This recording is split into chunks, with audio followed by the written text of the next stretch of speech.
And we're live. I'm here with Marcel. Marcel, how you doing? Doing pretty well, yeah. You've been on before, but it's been a while. So go ahead and tell everybody a little bit about yourself. Sure. So my name is Marcel Dumas. I am a PhD candidate at Mason, that is to say George Mason University. I study Austrian economics, public choice, development economics. That is to say, I look at how government spends money and how poor countries become rich countries. I would say those are the main salient facts about myself. Speaking of that last part, before we get into the book on poor countries become rich countries, it makes me curious. I'm assuming you've seen Free to Choose from Milton Friedman on the whole Hong Kong stuff. Have you seen that? Or I don't think I've never actually watched any Milton Friedman content ever. I don't think, not out of any kind of like necessity and partisanship. That I just never felt the need. Yeah. Well, if you ever get a chance, I would love to hear your thoughts on. Here's a whole episode on Hong Kong, how it became from a poor country to a rich country compared to America, and it's pretty interesting. I watched it before I really knew a bunch of economics, and I kind of want to go back and rewatch and see how I think he does. But I'd be interested to hear his thoughts on if you ever get a chance to watch it. Is his story just something like the British, like some British overseer refused to impose price controls and it kept the market free? Like West Germany's situation? Mainly he talks about the fact that they work for so little and how that's actually a good thing for them. They work for so little. Yeah, they only get paid a whole bunch, and how that's so it was very. You'll work for little, you'll own nothing, and you'll enjoy it. Yeah. That's what it's an interesting documentary, especially for me getting right into libertarianism. But today we're talking about Reclaiming the American Right by Justin Raimondo. This has been in the workings for about a year, and I finished this book 40 minutes ago because I am the world's biggest procrastinator. At 1 year, but I'm glad I read it. It was a good book.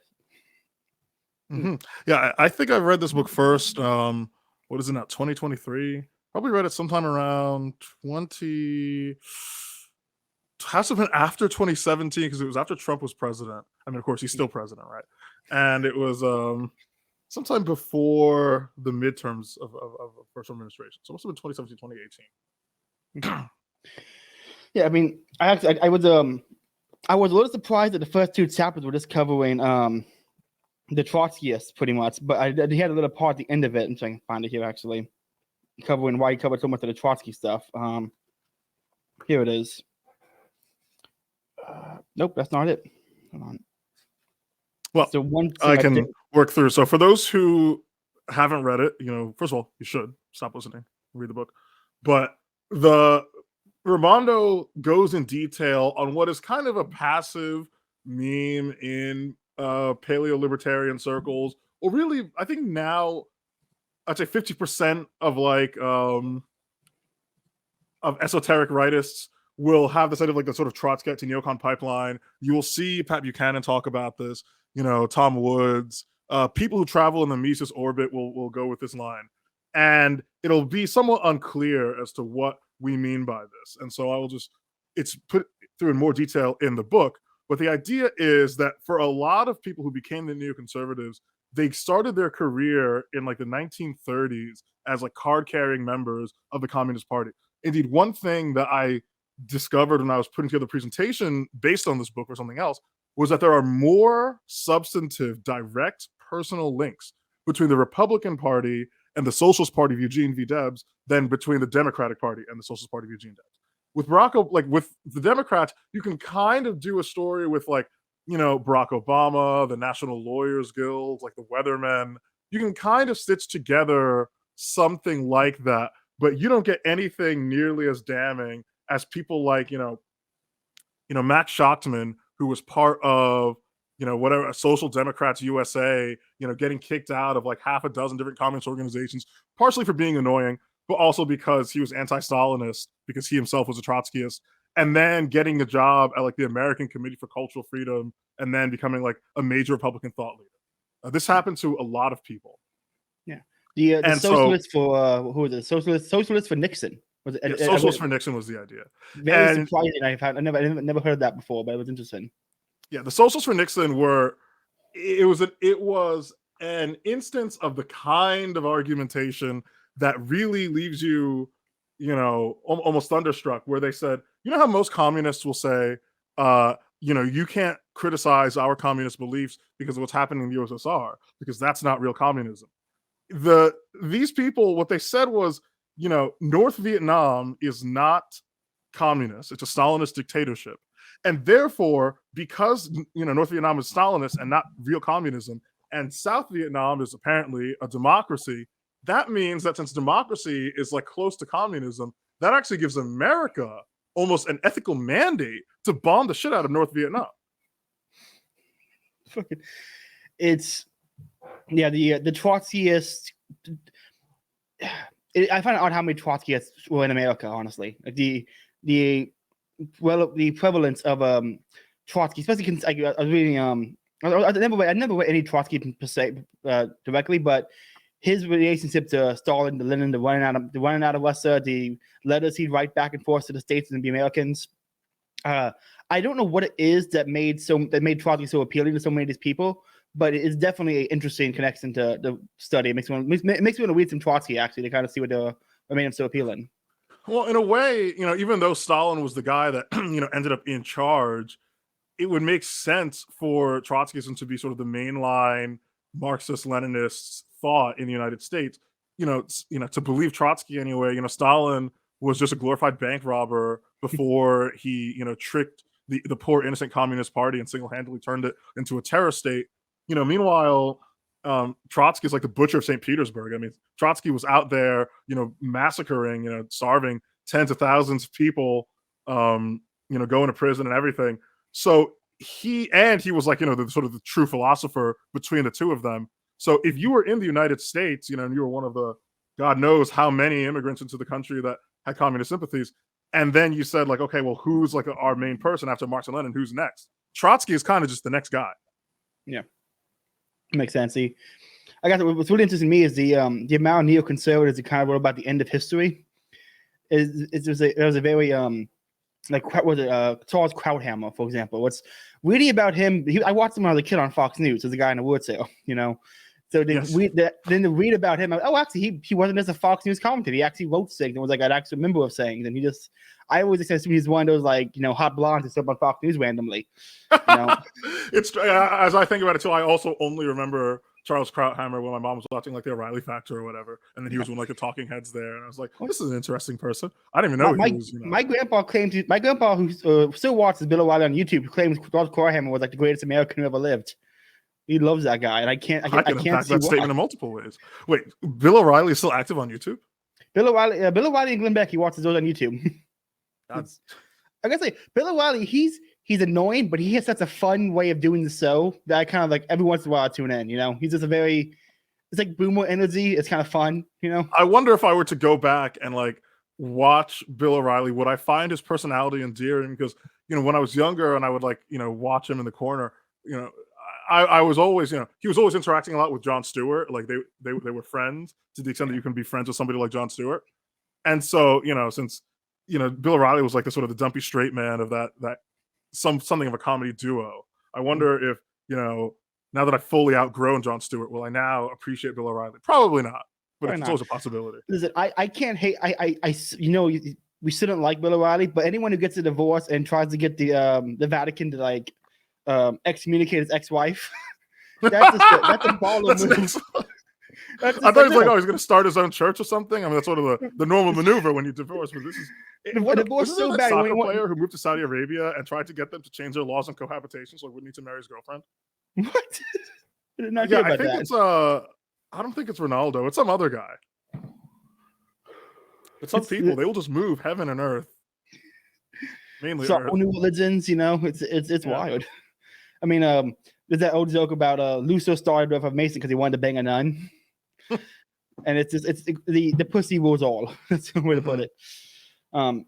There's a lot of I will say I like the amount of quotations he has here because like when you're watching a podcast or watching the news, you hear these names but you never actually read them. But the fact that Romano is just constantly like quoting Krauthammer, Startzman, Burnham, Francis. It was fun to kind of get a little tease about all these thinkers and kind of get a little. It kind of reminded this book reminds me a whole lot of Rothbard's the old what's Rothbard's book on the old white card again? Betrayal of the American Right. Yeah, I mean, this is you know, the sort of an anti-war.com trademark, right? Ramondo does this, and Scott Horton does it, but less so. Where everything they write is just, you know, it's like it's worse than Wikipedia, right? There's more links than plain text in the article. But you know, poor Ramondo, you know, typing a physical book, he can't, you know, put hyperlinks. So all he can do is just quote everybody in their own words, and you know, and that's always, you know, for someone like me anyway. You know, it's always a struggle when you're like explaining something to people and like some insane thing someone else believes or that someone else is doing, and like, you know, well, where did you hear that? It's like they said it. They said it. Yeah, it's I can't imagine trying to have them. This is probably when did this book come out? It was I'm guessing Originally like in 2000s. Certainly like, before 9/11 because yeah. But this is probably before the internet. But this is like internet was here it is. No, that's just a reprinting date. Yeah. Well, wait, the internet was probably around, but I doubt he was using it to find a bunch of stuff. I imagine he probably had a huge like catalog. Yeah, first published in 1993, then republished in 2008. 93. Wow, so he had to track down a lot of this stuff. That's impressive. Yeah, he was doing this on the internet. I mean, it's the kind of, you know, he was libertarian, right? So yeah. This is actually the first time I ever read anything by Ramondo. I was impressed. He seems like a very impressive fella. Mm-hmm. I'd say, well, what else is Ramondo written? He has this. He has Never a Dull Moment. I think he has like a biography of Rothbard, but I don't think I own that, and I certainly don't remember what it's called. Yeah, I still need I read the Mises one of from Huseman. I need to read the Rothbard one. That sounds interesting. Rothbard's Last Night of Liberalism. Yeah. I may not agree with Rothbard a whole bunch, but I still think that guy has some of the funnest. Like, you ever read like the notes he wrote on the side? Be on the show with somebody who doesn't agree with Rothbard. You lied to me. I'm tricked. Sorry, you have to leave now. I understand. But I was like I saw a picture of one of his like annotated notes on the side of a Hayek book, and it just read "fuck you, Hayek." And I was like, he seemed Rothbard of all the people I've read, he seems the one I have the most fun talking to, like at Denny's at 2:00 in the morning. He just seems like on the first floor of the Mises Institute. There's a library that has a bunch of books that Rothbard owns, and you know, you can flip through each one, and you'll see like a bunch where he's annotated them, and it's always funny because he clearly stopped reading a book and finding where it was and what made him do it. That's awesome. Enough. Back to the book. Yeah, back to the book. The neocon, the rise of the neocons in America is actually it's very interesting to read about specifically after like the Cold War, or was it maybe after World War II? The whole basically they had the right to manifest destiny, and this, you know, it was the end of history. And we all actually I have the quote here from Crowdham. I'm trying to find it here. Here it is. Common marketization of the word. It either here or the inevitably drawing. It is neither. The West has to make it happen. Has to risk and work for a super sovereign West, economically, culturally, and politically hegemonic in the world. It is interesting to kind of see like how I think neocons nowadays are less, you know, what's the word here? I can't think of the word for it. They're less honest about what they actually want. But then back then when they was writing things, if you couldn't, you know, see everything everyone starts on Twitter, the honesty they had in some of the more the articles they're writing weren't read by the everyday American. So they're much more honest in their things, it seems like. Right nowadays, it seems if everyone can read everything so much easier, it seems like the neocons are a lot less honest in the things they want. Well, I would just say even that bit about the common marketization of the world. I mean, that's a thing neocons want, but it's not, you know, their real single issue, right? Their real single issue is the source of the least. So, and I can imagine someone like Bill Kristol on Twitter, you know, he would never like just tweet that like non sequitur. But if you were to, I could imagine easily Bill Kristol saying something that sort of alludes to this as something he believes, and then some right winger like tries to call him on it and say like, "Oh, are you saying that you just want to be like some kind of globalist and, you know, suck in Ukraine into some American common market and then like totally erode our sovereignty?" And he would just like, "Yeah." I mean, he would just say, "Yeah, of course I do." Probably. So, you have anything you want to say on Saltzman before we move on? Because the whole chapter is on him, but he's not. I tried to look him up on YouTube to find anything on him. I can't find one YouTube video on the guy. He's very. I can't seem to find anything on him besides like articles, Wikipedia, and this book. Yeah, I don't know. I mean, Max Schachman is primarily brought up because he's sort of the prototype of this transition. But there are other people like Sidney Hook, who started out as a member of, let me see, of the American Workers' Party, and then became founder of the American Committee for Cultural Freedom. And American Committee for Cultural Freedom was this sort of CIA sock puppet that was, just outputting basically neoliberal propaganda all around different communist states. If there's somebody who's like, oh, what does neoliberal mean? Just figure it out, right?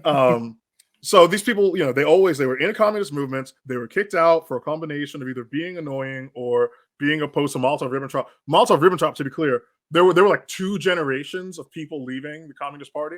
I would say the first thing that caused people to leave were the Moscow trials, and then the second thing was the Molotov-Ribbentrop Pact. So first was Stalin doing a purge of Communist Party officials who were disproportionately, let's say, minority ethnic, and then the second thing was making a non-aggression pact with Hitler, who had a variety of political and racial positions that a lot of communists in the United States found irreconcilable, actually.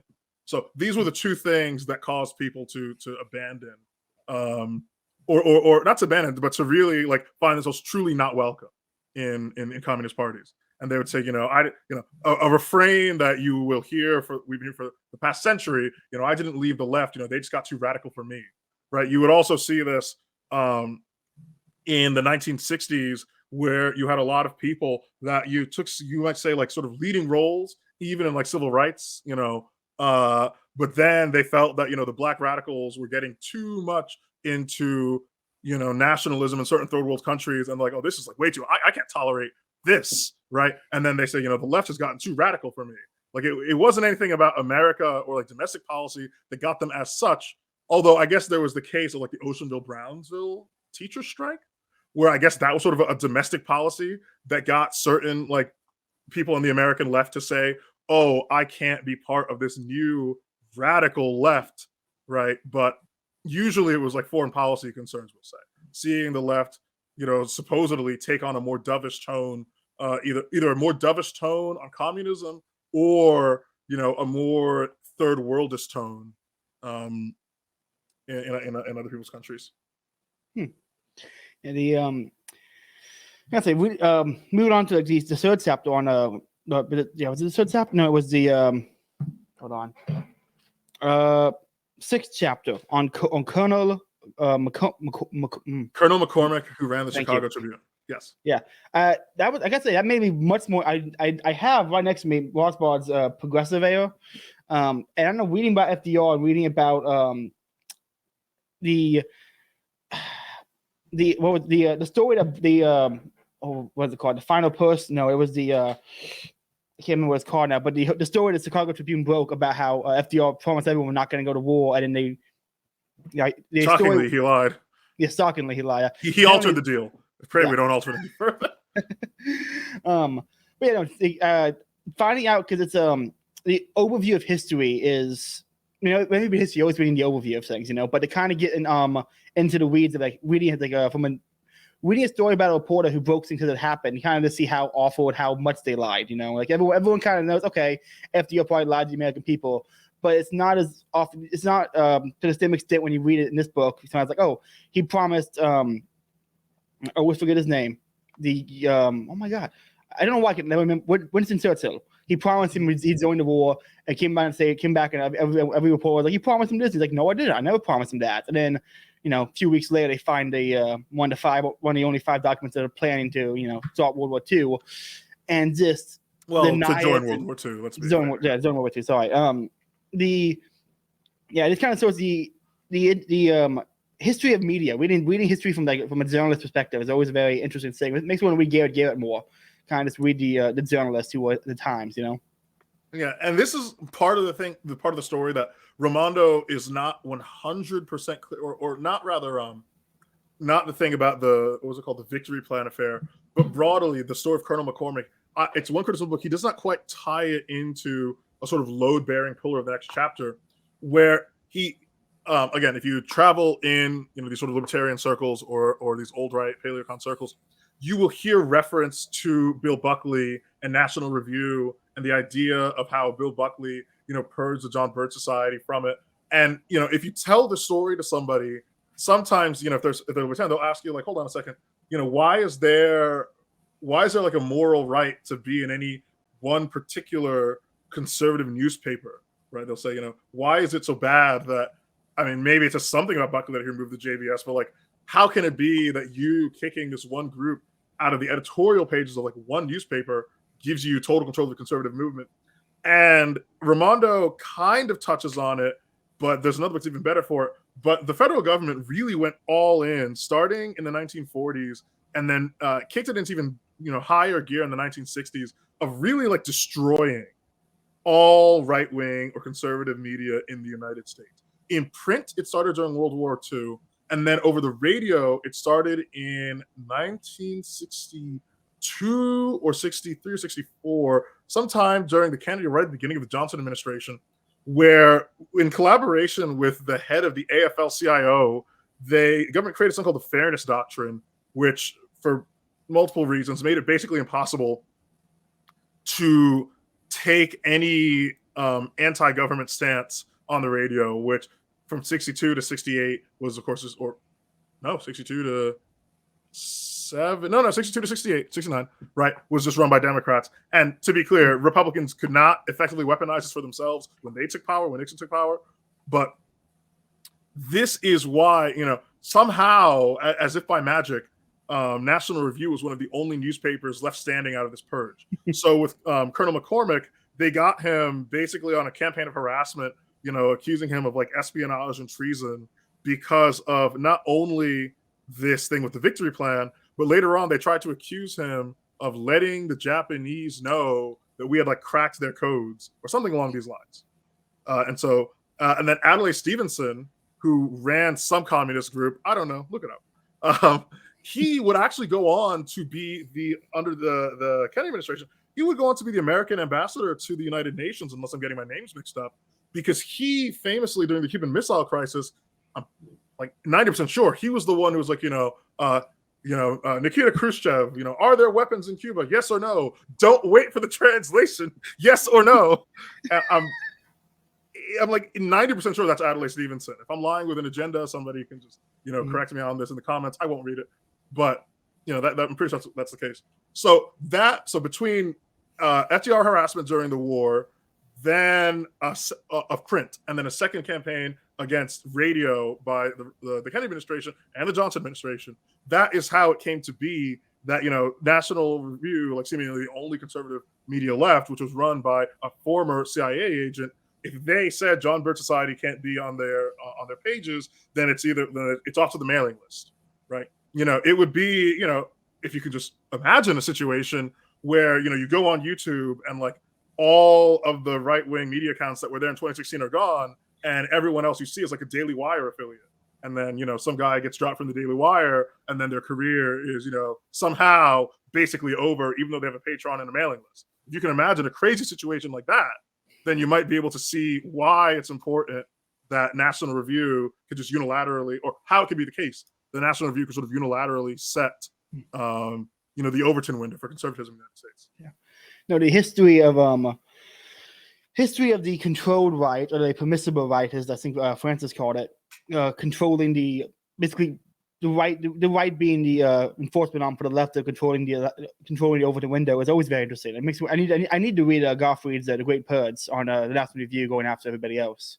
But I mean, it's still a thing, you know. People, I've seen some people talk about it like it's happened and stuff like that. But I'm just looking at this. Today, Daily Wire and Steven Crowder whole situation. You know,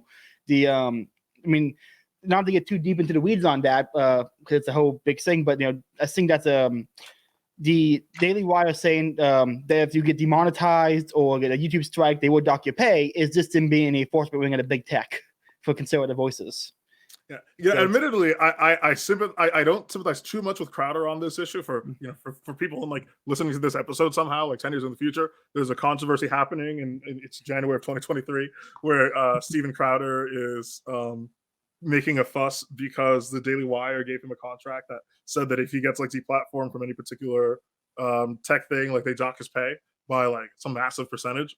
And you know, I'm always happy to join in on attack on Daily Wire and Ben Shapiro, though I have to admit it does seem pretty straightforwardly logical that, you know, if Daily Wire is hiring you to produce content on YouTube and then you can't produce content on YouTube, then maybe somehow your income, like there are obligations to pay you, should be modified. Business wise, they were 100% correct in my opinion. Because the Jews are going to be correct business wise. I disavow. But I think Crowder's the whole debate basically just business or movement. They're trying to like my big problem is the Daily Wire album was like the dissident voices of America almost, like they're trying to say that they are the ones who are distant. The big tech hates us, but they also enforce the same. They also are beholden to all big tech's rules. It seems it is definitely good. It's interesting. I'm looking forward to seeing how it develops, and I'm probably going to write an article on it soon because there's a lot of different ways to take it. Yeah, actually, I really want to get this guy's name right because I sure hate to like throw out a name that I think is the guy and then find out that I named somebody like absolutely terrible. So let me just check and make sure that I don't say the wrong thing. No problem. Mark Dice. Mark Dice put out a video where he showed that actually Ben Shapiro, or the Daily Wire rather, is a sponsor of Facebook to the tune of something like $750,000 a year. Like they paid like $7 million over 10 years, and Ben Shapiro has had like personal dinners at Mark Zuckerberg's house, and so interestingly enough, has like Dave Rubin. So in that sense, it's actually more plausible. Like that's a far stronger case that these guys are sort of in bed with big tech. The problem is like Steven Crowder has also been at those dinners, so he can't really that one won't stick. I mean, he could try, but it won't stick. He did bring it up. He mentioned in his video about going to cocktail parties with Mark Zuckerberg. Oh, okay, he did. Okay. He said, but he kind of said offhandedly, like it was a joke. But now you mentioned that for Mark Dice. What's speaking of Mark Dice, I can't stand Mark Dice, and for the longest time I got him and Jeff Dice confused and had Jeff Dice blocked on Twitter. Wow, really? Yeah, I got my brain got confused. I'm like, oh yeah, I remember this guy. Fuck this guy, and I blocked him. Fuck Jeff. that's good. I'm gonna be Jeff Dice is gonna call me into his room and. Is gonna have a shotgun perched behind me. Let's see who's gonna be holding it. Like David Gordon's gonna be holding it, and then Jeff's gonna be like, Marcel, I have a voice of you saying "fuck Jeff Dice." Can you explain yourself? Yeah, it's no, the whole Daily Wire really is a new National Review, which is interesting to look at it in that way. Makes and the big tech being the just the wing of the CIA pretty much. It's not something shocking. Everyone kind of just knows it, on all circles at least. But to see it kind of outright it's too interesting. Makes it easier to explain to somebody. Mm-hmm. What was there's a recent event where or incident where Lauren Southern I think was doing some kind of expose of Rebel Media. I think it is that Canadian thing the guy McGinnis used to work for. Yeah. And she talked about how I think she lost her job there because she didn't want to go on a, let's say, work-sponsored field trip. Although it was interesting how she described it. That particular field trip was actually just funded by the country in question that they were supposed to go to. But Rebel Media was still trying to like do like a GoFundMe and like raise money from their readers anyway to go on like a free trip, which, you kind of have to admire the, I also want to say bravery or ballsiness or some other kind of something about it, right? Yeah. It's like it's the kind of guts that makes you kill your parents and then ask the judge to have mercy because you're an orphan. I've never heard that before, but that's a pretty good analogy. I like that. Simile, whatever it is. But now it's reading about the Chicago Tribune though, with Conan McCormick, it definitely I think cemented how important it is to have a media at the time specifically a media on your side kind of thing. Nowadays with Substack and Twitter and YouTube and podcasts and Rumble and everything, you can't say everyone is their own media. Everyone can be a media journalist now, but having but it seemed like back then, maybe even now, having a legitimate or semi-legitimate newsway outlet to kind of get the news out to people, it seemed very important. And it seemed I don't know how we could apply it to today because everyone has a Substack, or what would be the current example of someone for dissident right, or whatever this group is, but it's definitely something that made me one of the more joke about the libertarian movement in the 90s that it's like libertarianism now, a political philosophy that requires all members to gather and exchange magazine subscriptions with each other. right? So I think so. Running a Substack is kind of like being back then running a magazine, and Reason magazine is sort of the last man standing of those wars, because like the Rothbard-Rockwell report was another one of those, and obviously that just got like just folded into Mises. It's not the same as Mises Wire, but I think Reason magazine is the last one that is exactly the same organization that it was in the past. And I guess it's kind of easy to see why, since when you have the full backing of the Ayn Rand cult of personality, it's kind of hard to fail. Yeah, absolutely. It's but all respect to Reason magazine, which isn't much, but like all respect to Reason magazine. You survived the market test. No, I didn't try to finish the final chapter, but the one before that about James Buchanan, that was an interesting chapter because I've been reading some James Buchanan, looking into him. He's a very, I don't know how we kind of like, he was before my time of like pay attention to politics, but he seemed like someone. Pat Buchanan or James? Yeah, Burnham? Pat Buchanan. Sorry. Okay. Yep. I don't know. I always want to call him James Buchanan. No, Pat Buchanan. Definitely someone I'm going to look more into. I have one of his books and I've yet to read it, but he's definitely someone I'm going to be reading a bunch more of coming and going forward, because he seemed like a very, specifically for his time, to be a media savvy guy who would throw down with anyone publicly like that. It seemed like he seemed like an early Trump. The way the book described him seemed like almost like an early Trump kind of guy. Someone who either had even though this book was written way before Trump as a political phenomenon was a thing, and actually when this book was republished in 2008. At this time, I think Donald Trump had in the 2004 election run the Reform Party and like just completely derailed Pat Buchanan's attempt at a third party run. There's a documentary you can watch on Netflix called "Get Me Roger Stone" that talks about how Donald Trump was saying, Pat Buchanan is he's obviously a racist and a Hitler lover in some form, which talk about like unleashing a dog that comes back to bite you. But Pat Buchanan had like no hard feelings about it because he endorsed Donald Trump anyway. So and since Trump is literally Hitler, I guess Trump was right. There was let me string this together properly.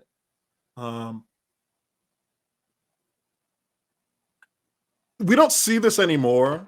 I don't think nowadays. As my feelings on this, but right wingers on Twitter and the libertarian spaces, the new thing on which people compete to take on novelty takes is less sort of niche conservative ideologies and let's say niche views on metaphysics. But let's say around 2 years ago, the big thing was claiming the title of like paleocon or things like that. And I guess nowadays we have some people who identify as things like post-libertarian, right? But back then, Tucker, and again by back then I just mean like 2017, 2018, 2019, 2020, right? Tucker Carlson, people were associating him with paleoconservatism, which is not quite right. So, and I guess I want to give this a glossary to people. So the old right, that refers to the politics of the Republican Party starting in, let's say, 1865, right, after Lincoln, and then going out to the New Deal. Okay, that is what like the old right refers to, and it is the party of industrial policy, of the politics of northern industrialists. It's a final, after the final triumph over the southern planter class, right? We're making the full swing into this literally middle American Germanic, like Chicago politics. Like that's what the old right is. And Lincoln was from Illinois, I'm pretty sure. Who knows if anything's true about Lincoln anymore? Maybe he was born in Kenya. I don't know. But paleoconservatism was not contiguous with the old right, although Pat Buchanan is emblematic of it. But even though Pat Buchanan is a protectionist, as far as American trade with the outside world, it also follows that same, at least internally, that same logic of free markets, where Pat Buchanan was for abolishing OSHA, right? Pat Buchanan was for, he was basically Rothbardian as far as like how New York should trade with California or how New York should trade with Alabama, right? He was Rothbardian on that sense. However, when it came to how, America should trade with China, right? I mean, he's Pat Buchanan. Yeah. So Tucker Carlson is not really a paleoconservative, and he's definitely not even really old right, because Tucker Carlson is, somehow Tucker Carlson is like the only personality on TV that champions the dignity of the American worker. And, again, all respect to Pat Buchanan, back in the day, I don't think he really gave too much of a shit about the dignity of the American worker relative to like other American workers, right? The American worker relative to Chinese workers, yes. But a worker in Pennsylvania relative to a worker in Texas, Tucker Carlson is definitely an interesting figure that you mentioned. Like, I don't really he's not someone you can easily place in any of the conservative camps. Like I would say, he kind of is.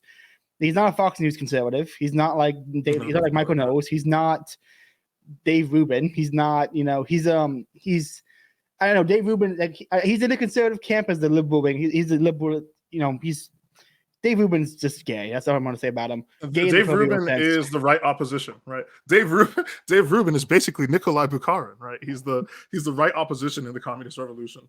Yeah, Tucker's I've been watching more and more Tucker lately, and he's fantastic. I don't know if it's true, but apparently one of his like executives or one of his producers got outed as like a frog-anon on Twitter who's being racist. Of course.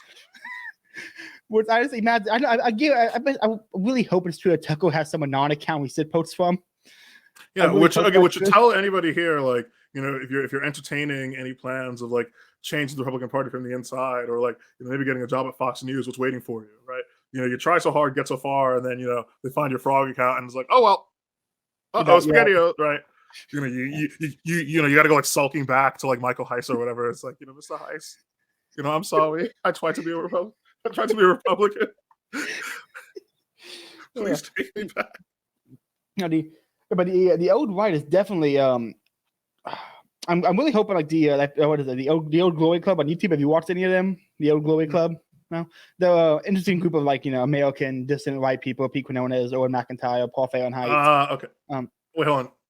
Quinones and McIntyre are like in the same circle in this sense. Yeah. Oh, okay. Owen McIntyre. I don't know if he's like a part of the group, but he's on it often, so I kind of rope him in there. It's definitely they're very American. They're very Americana focused. They're very American. It's the old Glory Club developed by America. I would love to see him kind of cover more of the old right stuff. I think the old Garrett, John T. Flynn, Gottfried, Samuel Francis. These are all really interesting, specifically Francis and Gottfried. I think Gottfried needs to be talked about more in these kind of circles. He's someone who is really, really interesting. Have you ever read Multiculturalism? No, the only Paul Gottfried thing I've read is War and Democracy, and then I read just about everything he publishes on UNS. Yeah, Multiculturalism and After Liberalism. He wrote 2 books. I'm sorry. I've never heard of UNS. I don't know what that is. I just said that word. I don't know who he is, but I disavow. What was it?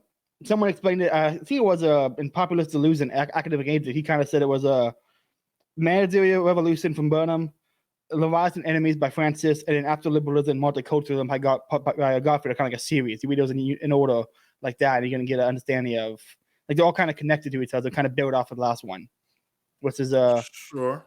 And I guess we didn't really talk about James Burnham. But James Burnham was sort of, James Burnham was in many ways a sort of odd one out in this neoconservative clique. In one aspect, because of his sort of inveterate honesty.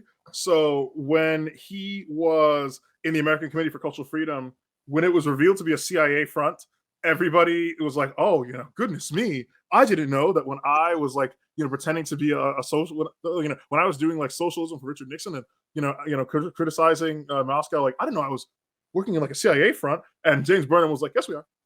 I knew it. I knew the whole time." And his column in National Review, I think, was called "The Third World War." So James Burnham, something about him in this group, he was like, I have no compulsion to lie, as you were saying, to lie about what I stand for. He's like Alex Jones. I want war. God wants me to wage war. Although I'm pretty sure Burnham was an atheist. Hey, almost certainly, yeah.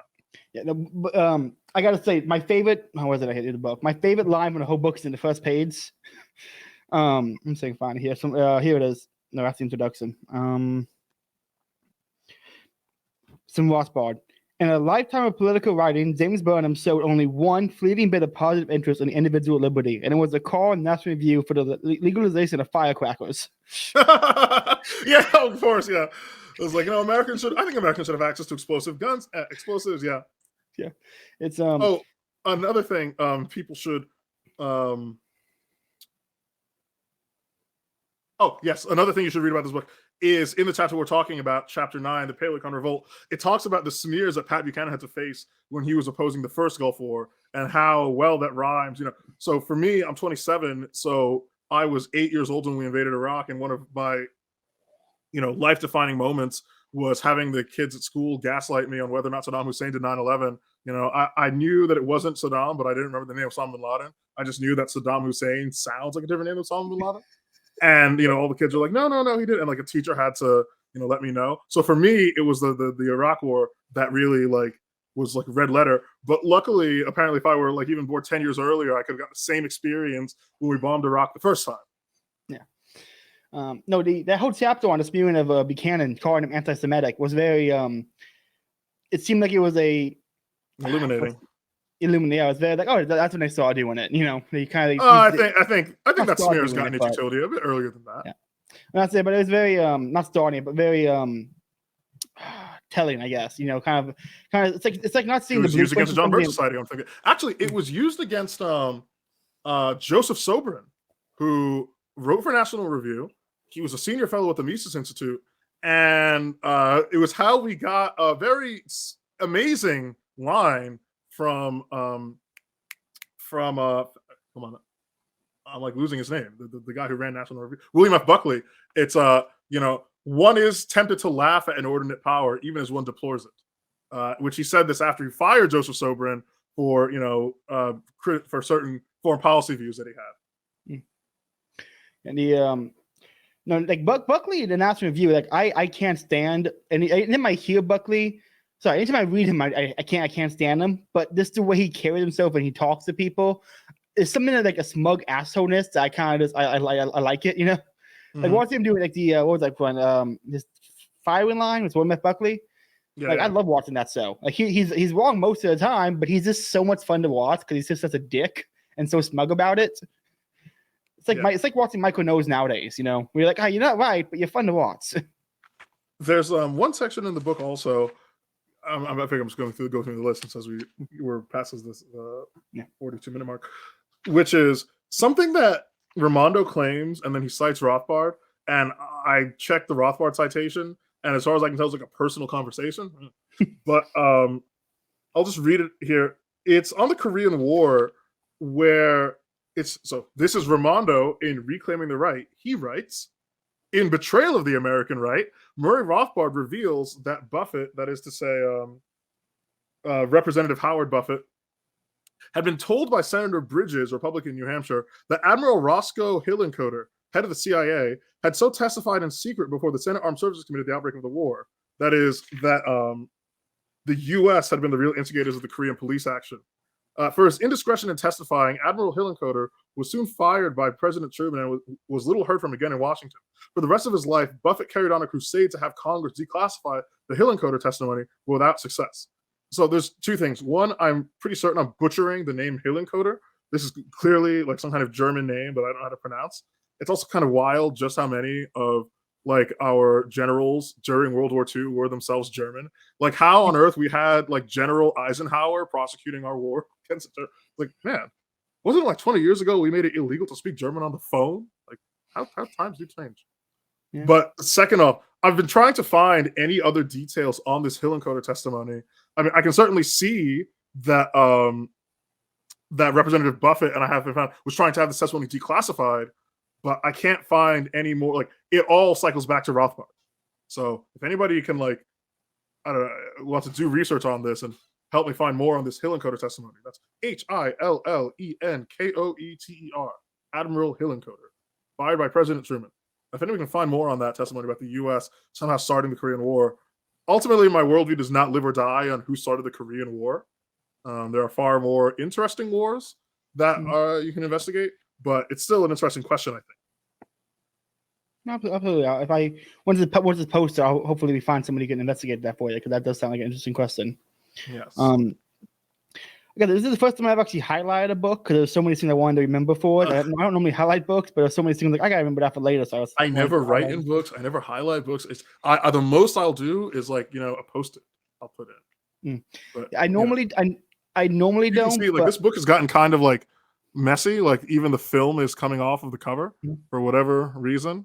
But I mean, but I never write in my books. I always leave them because what if some future person wants to read the book and they just see my notes? Like then their reading experience will be corrupted. Yeah, I'm the opposite. I want if I have kids, I want to give them my book so they can see our notes in them. Actually, writing on books is like taking your daughter out to get a tattoo. Like, I mean, you could, but why? Where was it here? Nope, that wasn't it. I'm trying to find one of the highlighted things. All right, this is an interesting one. This is from, I think it was John T. Flynn. Mhm. It's not one's rage against the Italian German warlords. The test is how many of the essential principles of fascism do you accept? And he was writing that in reference to how he believed America was becoming fascist to fight the fascist. Oh, yeah. I always feel like, I mean, there's a certain danger of like accepting liberal premises, even on that point.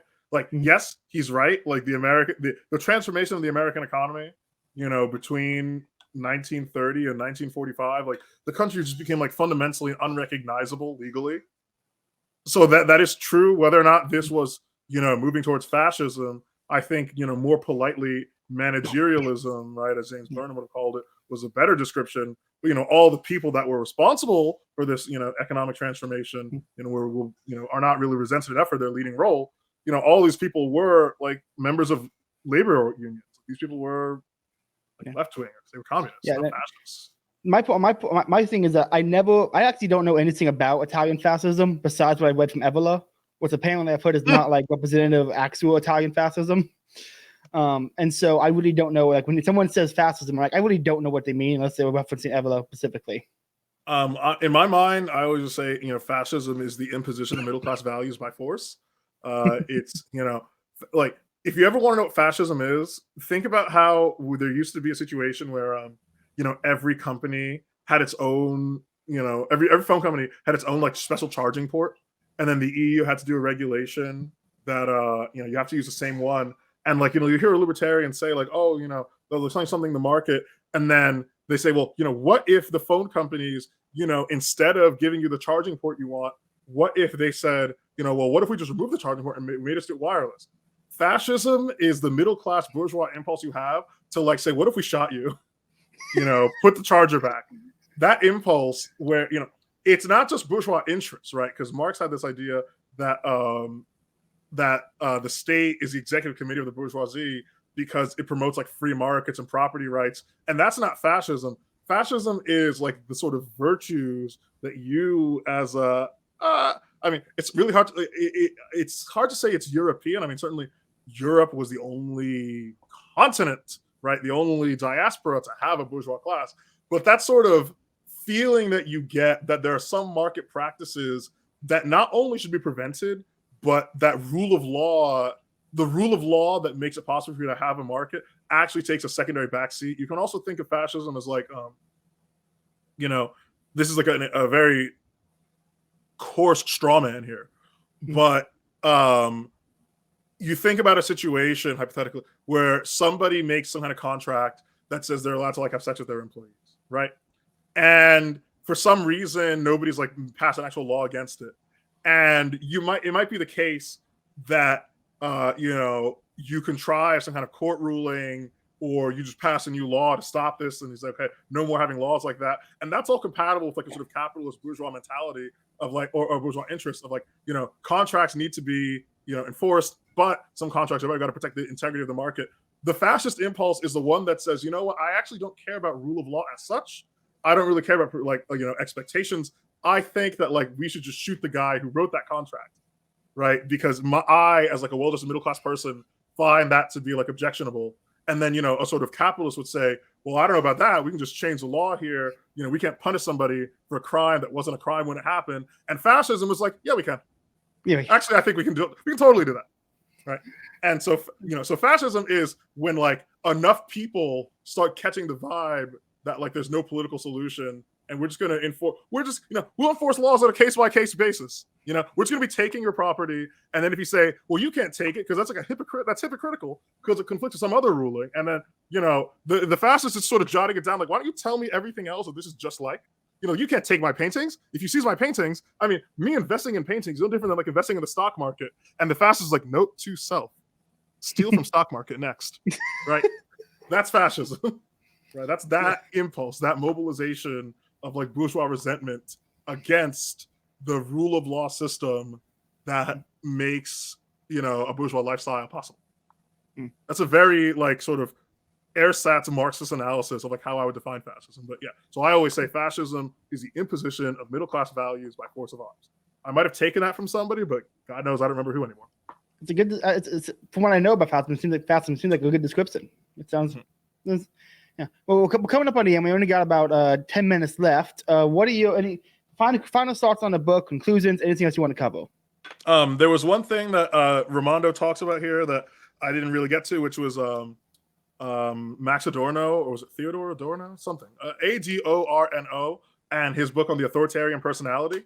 And this was, and it's the idea that, and you can, I think if you go look at on IDR Labs, where you can take, for those of you who know how to get your MBTI, your Hogwarts house tested, right? You can go look on IDR Labs. I think it's like an authoritarian personality test, and you'll see. And I have an article about this on my Substack, and it's about the wave, about how the principal elements of fascism. It's a combination of like sexual repression,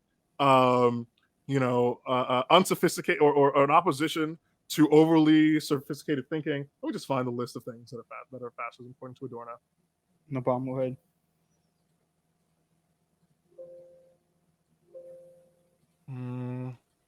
Yeah, this is great radio, but we'll record it, so I'll just edit the silence out later. Yeah. Okay. The elements of the authoritarian personality are conventionalism, that is rigid adherence to conventional middle class values; authoritarian submission, that is to say submissive, uncritical attitudes towards idealized moral authorities of the in-group; authoritarian aggression, tendency to be on the lookout for and to condemn, reject, and punish people who violate conventional values; anti-introception, that is opposition to the subjective, the imaginative, the tender-minded; a superstition and stereotypy, the belief in mystical determinants of the individual's fate, the disposition to think in rigid categories; power and toughness, that is a preoccupation with the dominant, submission, strong, weak, leader-follower dimension; identification with power figures, overemphasis upon the conventionalized attributes of the ego, exaggerated assertion of strength and toughness; destructiveness and cynicism, that is generalized hostility, vilification of the human; projectivity, the disposition to believe that wild and dangerous things go on in the world, and the projection outwards of unconscious emotional impulses; and sexual moralism, that is exaggerated concern with sexual goings on. So, if you care about what people are doing in the privacy of their own bedroom, you have an exaggerated concern with sexual goings on, that is a sign of an authoritarian personality. And so Adorno created the F-scale test. I took it. I got a 55 on that test. My highest score was in power toughness, 71%, and my lowest score was in authoritarian submission at 29%. Anyway, this test was administered to people that wanted to be teachers and cops and federal agents, right? So, as soon as the book came out, and I can't for the life of me remember when the book came out, but Adorno was, a Frankfurt School postmodern, right? In the literal sense, he was part of the Frankfurt School, and I think that's probably its most famous cultural output. But again, starting in the 60s and 70s, you really saw like prospective government employees being tested by this postmodern Marxists test of whether or not you were susceptible to being a fascist. Raimondo talks about Adorno, and he talks about the authoritarian personality. I just wanted to toss in some other things about that test and its real political implications, right? There's always a temptation, we laugh, right? And, I freely admit, if anybody's asking, yes, I got a 55 on the F-scale test, right? We laugh about it now, but again, in the past, right? I mean, if you wanted to be a federal agent, granted, I do want to do that, a little bit suspicious, but if you want to be a federal agent, like this could have affected your ability to get a job, which again has forward implications for how federal law enforcement acts, starting in the 60s, deciding who gets to join the FBI in the 1960s affects who runs the FBI in, say, the mid-90s, right? These things have forward-going effects. So other things to note. So I mentioned a few books while we were talking. So you don't need to read The Authoritarian Personality, obviously. But a book you should read is The Radio Right by Paul Matsko. And it talks about government censorship of conservative broadcast radio. starting in the 60s in collaboration with like known communists. Another one is Age of Entitlement by Christopher Caldwell, which talks about other goings on in the 1960s that sort of intersect with, you know, the development of the conservative movement. And I'd say those are the main two that are relevant to this book here. Yeah. Wonderful. I'll make sure both those books are in the description for anybody who wants to read them. Well, Marcel, that's been the show. Thank you so much for coming on. I know Thanks for having me. it took 1 year to get it done, but we'll set something up. We'll have to set something up again soon and take 2 years to record that as well. Yeah, we can read the rest of the chapters. Maybe. Well, Marcel, thanks for coming on. Where can people find you at? What are your plugs? You can find me primarily on Twitter. I am at Anarchy in Black. For those of you in the audience who don't have me blocked for objecting to certain vocabulary words. As well, I have a Substack, which is always the pinned link on my Twitter. And I'd say that's mainly it. Well, thanks for coming on, man. It's been a lot of fun. Everyone like, subscribe. Thanks for listening. Hit all the YouTube stuff. Website will be back up soon, hopefully, if it's not already up by the time you're watching this. Make sure you subscribe on Patreon to get episodes a week early. More live readings, more guests, more stuff coming out soon. Stick around. Hopefully it's fun.